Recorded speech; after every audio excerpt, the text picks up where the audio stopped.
mbokk yi salaamaaleykum dal leen ak jàmm sur www.igfm.sn donc tey seen star ñu jàkkaarloog ki nga xamante ni mooy Ndiga Mass donc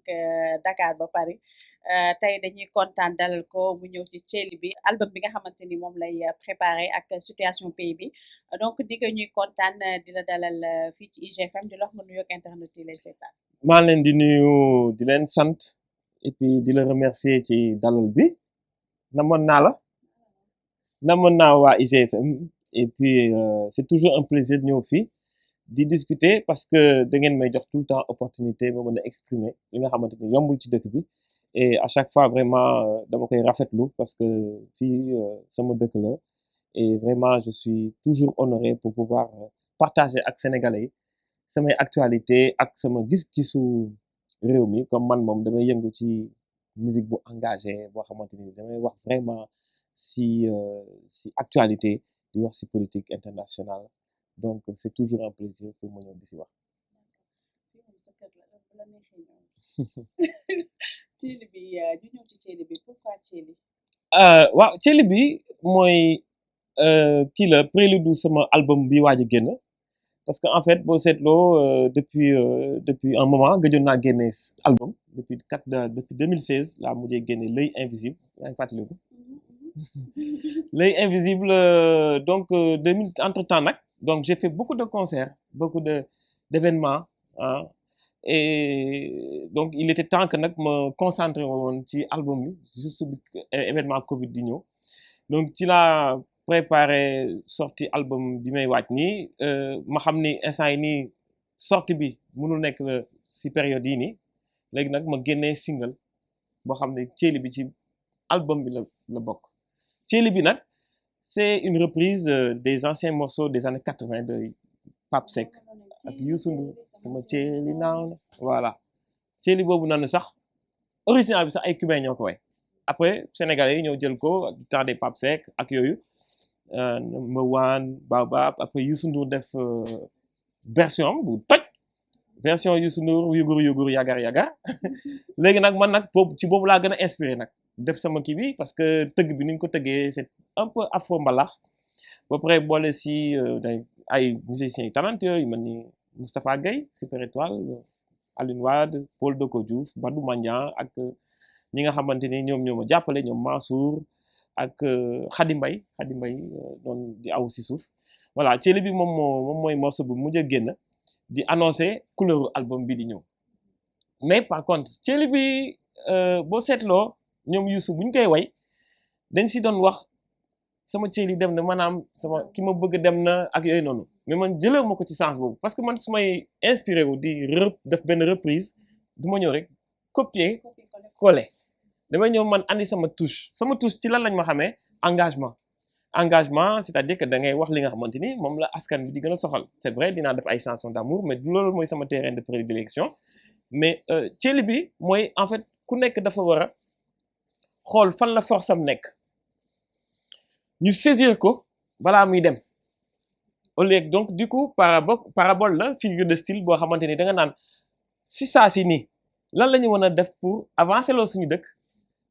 nan la ñu mën a def pour saisir opportunité bi nga xamante ni suñu force ñun sénégalais africain fa la nekk ñu saisir ko si saa si balaa ñu koy bàyyi suñu wërsëg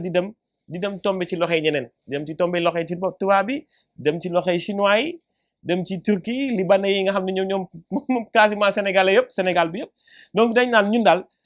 moo tax ma naan la suuf su nangu du xaar na wet bayal sa waar te nga nangu ñefe gëmal sa bopp te sigil sa xeet cere gi nga laalu sa biir lekket ceeb bu mokk bi nga jël sa bet am naa yaakaar ni du ma sa la wet ma yàgg toog di bomb sa wet Thiely gi daw na wërsëg ak di koom xoole nga ba ceeb bi di sóor gune gi jàngal le boo nag li poon gis nga donc du coup dama ko si wolofal ba pare def ci bon style boo nga xamante ni dafa xaw a actuel parce que xam nga man slam laay gën a def mais bii nii boo seetloo dafa ànd ak rythme ternaire boobu ñu nga xam ne moom la gars yi di def léegi nii mu adapté ko ci Thiely bi nga xamante ni dama ci wax engagement. donc ñu gis ne que pare aussi yaa ngi def ay spectacle yu bëri. pandémie bi nan nga ko dundee. waaw pandémie bi difficile na trop dans le sens où suñu programme lépp la chamboulé gis nga Covid bi ba mu ñëwee xoolal la yàlla di def dafa fekkoon ma signé benn contrat ak benn producteur buy doog a dugg ci affaire événementiel Belgique lañ tase man ak moom mu ne ma daf ma doon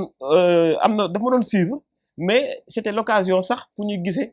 discuter ci benn contrat tournée bu may def ci dëkk yu bëri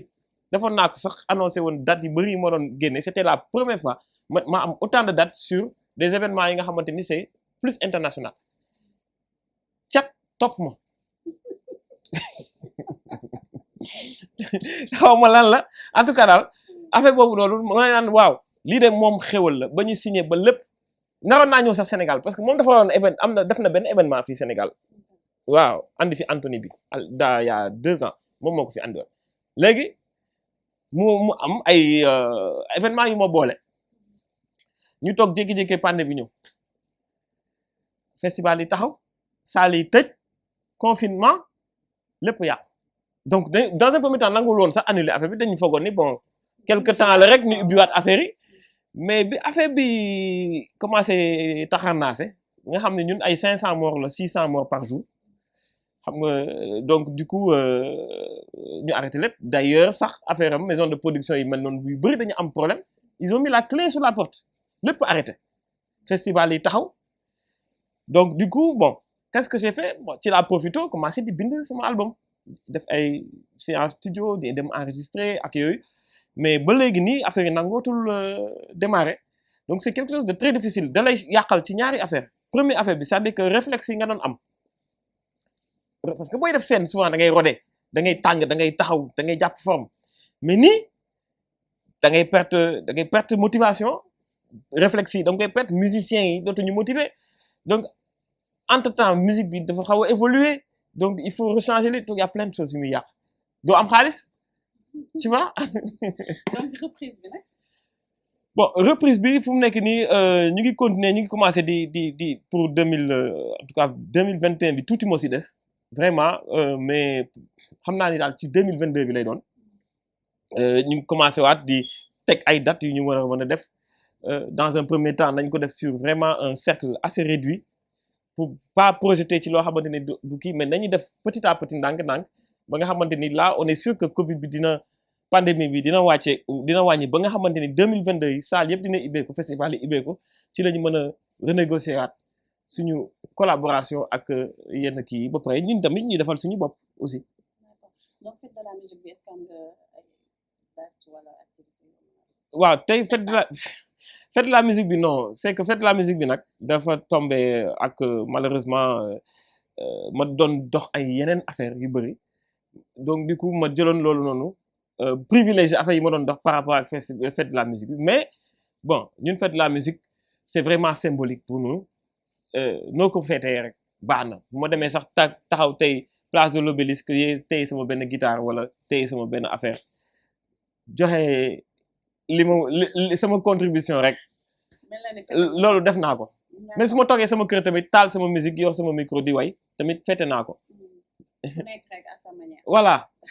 d'accord donc album bi kañ lañ ko mën a xaar. l'album nag fu mu nekk nii maa ngi projeté pour décembre 2021 bi décembre bi laa ko bëgg a génnee parce que li ñu dese bëritul ñaata moo des 6 mois bon ci 6 mois yi il faut nga prévoir finaliser lépp xam nga defaraat yenn morceaux yi xaw ko laalaat tuuti et puis teg sa plan yow mi du ma la ko jàngal parce que yaa ngi ci biir plan de communication bi et puis defar voilà xam nga clip yi tournage yi scénario yi ça prend du temps donc du coup am na lu ma jot a teg donc su ma delluwaatee ni bu soobee yàlla dinañ ko yeggali finaliser ko ba nga xamante ni dinañ fexe au moins décembre bi ma génne ko et puis préparer ay show fii Sénégal voilà. donc ku ne ni nga mas wax engagement et tout. lan lañ mën a xaar thème ci album boobu. voilà album boobu vraiment liggéey nañ ci liggéey bu am solo côté musique tëgg yi vraiment andi nañu originalité boo xam ne différent na ak album bay passé parce que bii dañoo par exemple dina am ay morceaux yoo xam ne day xaw a laal style Touareg côté Soudan xam nga xamante ni xam nga ay ay gnaawa xam nga tëgg gnaawa yooyu ne mel ni naar yu ñuul yooyu noonu li ñuy tëgg def naa style boobu mooy genre musique songaay yooyu quoi def naa ko si boole ko ak suñu sabar yi donc mélange bu rafet la bokk morceau bi may wax ne bokk na ci ma gën a bëgg def naa style mandeng boole ci flûte boole ci kora boole ci yenn instruments yi comme xalam def ko rythme moderne xam nga après am na ay musique boo xam dafa xaw nuru blues mais blues hip hop après comme ceeli bi déglu nga ko gis nga nu mu xaw a mel un peu afro mbalax tu vois afro mbalax bi def naa beneen afro mbalax boo xamante ni tamit genre trap la comme nouvelle génération bi li ñuy def ni xaw ko mbalaxee tuuti def ci ay tama tëgg rythme sabar am dem naa côté Medina Sabax def tëgg Medina Sabax ngoyaan am na si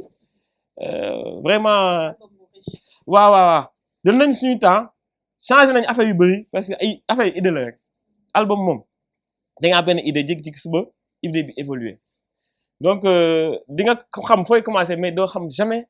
fan lay jëm parce que tout simplement affaire bi day mel ni bébé buy nekk sa biir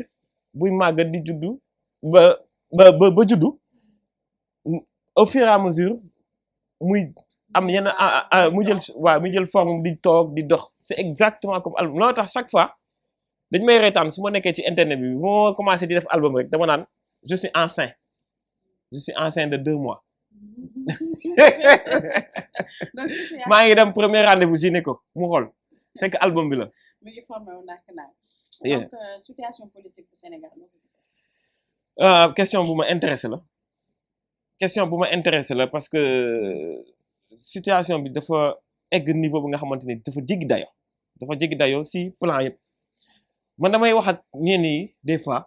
xam nga man damay bëgg a am ay discussion contradictoire ci ñi nga xamante ni ñu ngi ci parti au pouvoir ñi nga xamante ni aussi ñu ngi ci opposition ku ci nekk dañuy am débat d'idée waxtaan toog mais man dama leen ne nañ ma jox benn secteur te kenn joxaguma ko ba léegi benn secteur boo xam ne mi ngi dox fi Sénégal secteur économique secteur tourisme secteur pêche amul benn secteur bi dox yëpp ngi am problème foo laal mi ngi metti côté culture doxul côté investissement doxul j'attends toujours may toog di ñu ngi ne emploi yi yokku na emploi investissement moo koy andi bu fekkee ne naar yi nag ak tubaab bi ñoo ñëw di investir xaalis bi du toog fii Sénégal day génn parce que c'est vrai dañ naan dañuy employer nit ñi mais économie bi su ñu nee économie bi riche na c'est-à-dire que il faut que muy feeñ ci population bi il faut que ñu ne denrée de première nécessité wàññeeku na il faut que ñu ne courant bi ndox mi yenn yi bu ñu rombee ci tali yëpp a yàqu boo génnee Dakar parce que man su ma ñëwee damay génn dem un peu partout lépp àll la boo demee tool la ak ay case ak problème mu ne yenn endroit yi nga xamante ni pour am ndox problème la système de santé bi est-ce que mi ngi dox baaxul système de santé bi c'est un problème te santé moo ëpp santé bu amul dëkk du dox man je dis que effort yi ça doit être fait partout éducation baaxul infrastructure bi dégg na dayo fii ci Sénégal mais man chaque fois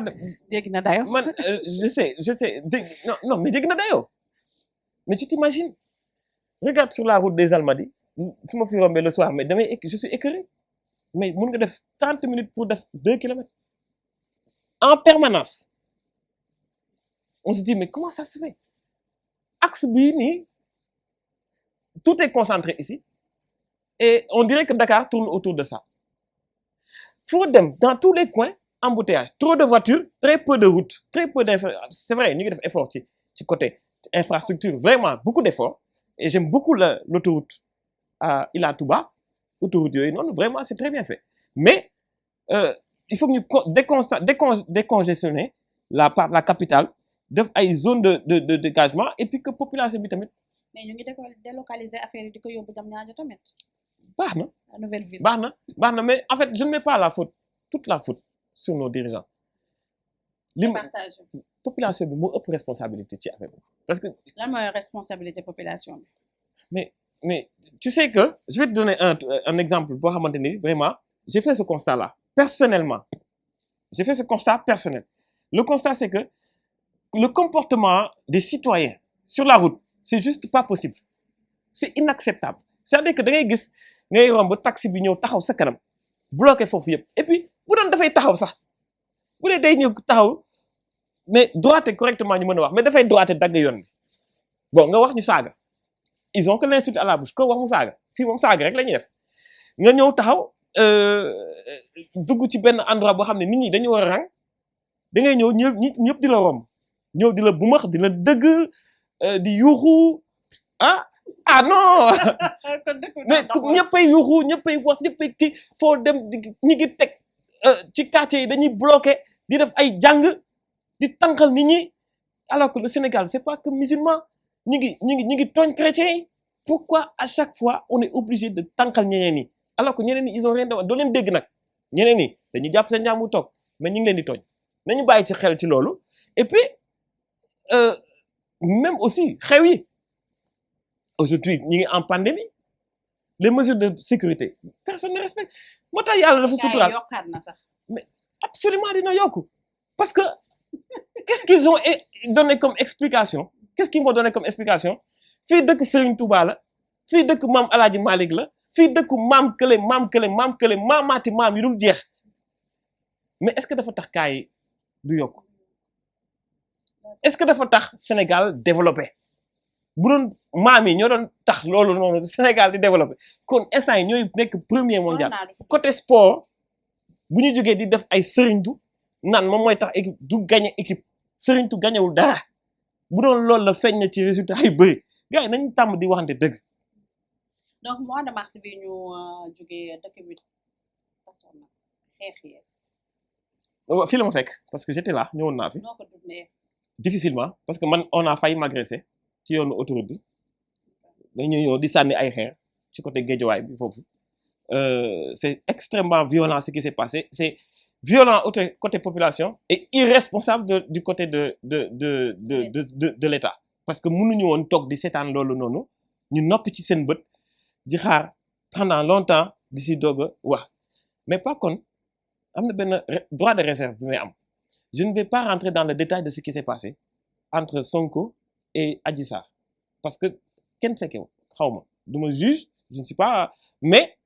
ak nu mu mënti demee à l'heure actuelle un problème comme ça pouvait se gérer sans pour autant que mu am ay morts parce que les gens qui sont morts dans cette histoire-là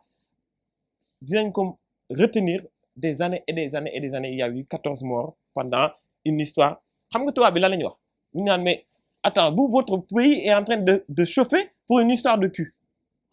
c'est comme ça ñoom la ñu am nii la ñuy waxee ñoom nii lañ koy waxee nga baal ma ci terme mais c'est comme ça en fait lañ koy expliquer non c'est quand même dafa c'est grave quand même et dramatique et déplorable que affaire bi yegg ci yenn proportions yi ba nga xamante ni bon on a échappé à la maîtrise de la situation donc premièrement on aurait pu bu dee complot la ñu ko def war nañu xalaat seen bopp bu dee nag du complot et que affaire bi dafa am justice def liggéeyam parce que on est dans un pays de droit du n'importe qui moo war a def lu ko neex citoyens yi ñoo bokk ci justice à pied égal donc bu fekkente ni dafa war a am lu ñu war a def saytu ko ba mën a joxe ay enquêtes yu leer ba régler situation bi loolu war nañ ci taxaw mais man je reproche au chef de l'État d'avoir attendu longtemps avant que muy def sortie pour apaiser les tensions kooku c'était la première chose qu'il fallait faire c'était de sortir parce que mu ngi doon jël ay proportions man je sais pas quels sont les gens qui le conseillent ou quoi que ce soit je pense qu'il y a un souci et il y a un problème là-bas parce que tout simplement man ak sama niveau bi ma toll ni ma tuddee nii xamoon naa ne affaire bi day yegg fu sori parce que xam nga lu tax il y avait deux indices le confinement les gens en avaient marre ñii dañu sonnoon ci confinement bu métti bi et que la vie est chère ici au Sénégal la vie est chère les gens sont fatigués tu t'imagines mënoo def 2 minutes te interpellé wuñu la ci mbedd bi di la ñaan xaalis foo taxaw ñi ngi ñëw di la kii la dernière fois qu'est-ce que j'ai fait j'étais là pas loin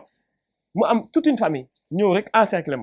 ma may ma 3 heures du matin nga gis ay xale de 2 ans 3 ans 4 ans may leen may yéen du ngeen dem tëddi heure bi lu ngeen di def ci biti xanaa du ngeen jàngi xanaa lii ak lii mais rien à faire ñu ki ma ne woon mënu ma mais yow da ngay sonal sa bopp tu perds ton temps parce que lii moo am ci dëkk bi donc ça c'est un mal très profond dafa laal côté éducation dafa laal tout un système qu'il faut repenser et sensibiliser au maximum au lieu que ñuy jël yenn affaires yi di ko mettre en avant yenn fecc yi yenn dérive yi yenn buzz yi loolu moo yàq Sénégal loolu moo yàq Sénégal alors actuel boo demee ci mbedd bi les agents ku ñu arrêté laaj la say papier bu matul nga jox ko xaalis mu bàyyi la nga dem mais au nom de quoi est-ce que loolu noonu on peut me reprocher d'avoir dit les choses dans un constat boo xam ne c'est objectif loolu c'est tout à fait objectif te parce que loolu ñëpp si d'accord donc dëkk mënul fonctionner noonu pour man y a beaucoup d'efforts à faire. D'accord. Lan mooy sa dernier mot? Sama dernier mot en tout cas man je suis quelqu'un boo xamante ni j'essaie toujours de à mon niveau daal ni ma mënti toll de défendre mon pays avec beaucoup de cœur beaucoup de patriotisme parce que boo seetloo depuis mon début de ma carrière je n'ai jamais musuma wàcc sama yoon. Est-ce que yow bëggoo politique pas ni ñu koy defee nii. pas pour s'enrichir. politique la rek soo ñëwee rek li fi di ñi def ngay def rek arrêter. lan la fi ñuy def dem dugg di feesal seen poche. yaa ko. loolu la fi nit ñi def di. parce que da ngay toog jékki-jékki rek ñëwee la kii politicien la fii la nekkoon de quelque temps après nga gis ko mu yëkkati R+. Non man loolu c'est sama vision politique nag dëggantaan parce que pour man liggéey ça se mérite xaalis ça se mérite ñefe egg fi nga war a yegg sans brûler les étapes yàlla nag bu la wërsëgalee wërsëgal na la mais politique ni ñu koy defee nii en fait pour man su ma doon politique dama koy def à l'image de Thomas Sankara parce que mooy sama idole moom dafay xeex pour askanam am mais moom du xeex pour moom da ngay privé pour sa askan di def sacrifice nag nga xamee ni bon président laa nara doon parce que man mii si sama bopp damay def sacrifice jusqu'à maintenant di génne ay album te duma ci xaar retour man laaw sama satisfaction fan la su ma rombee à chaque fois nit ñi di ma interpeller naan ma vraiment say textes say paroles daf may toucher profondément changé na lu bëri ci man à chaque fois su ma déggee loolu am naa satisfaction loolu moo dàq lépp loo gis et donc man su ma nekkee ci politique c'est de la même manière que bu ma rombee man niveau bi laa nekkoon yow yaa tax ñu yegg niveau bi amuñu woon ndox fii tey am nañu ndox amuñu woon courant fii poste de santé fii école fii mais c'est une fierté ça sera gravé dans l'histoire de toute l'humanité loolu noonu su ma lay gasal kàmb ci kàllaame kocc wooy ma bandi cerveau mu mel ni bal bu ñu sànni cabaxal ko ci benn cerceau ñu bëgg a xam fi may tibbee dañ may jaay prek di ma pétoo ñëw leen nuy si ma duy seen yóor ba muy tóor tànk leen ci ndaali dama cee yewoon amul cool rap de prestige moom la ñuy jàngale si ay dojo yor style yu bëri di wax ak askan beeg suñu koom-koom bokkul ak politiciens yi ndaxte ñoom fen lañuy yendoo niveau bi dafa kawe soo ma weddee laajal si c'est loo mbedd bee ma soxal ndax koo ci laaj mu ni ici c'est ndool di bakkene ndekete yow pompe woo di patiner sànni crochet moodu loo jëlal boobu ma may la internet IGFM ñoo ngi leen di jaajëfal ñoo ngi nekkoon ak ki nga xamante ni moo di Nigga Mass di leen jox dig daje bu beneen ak keneen merci beaucoup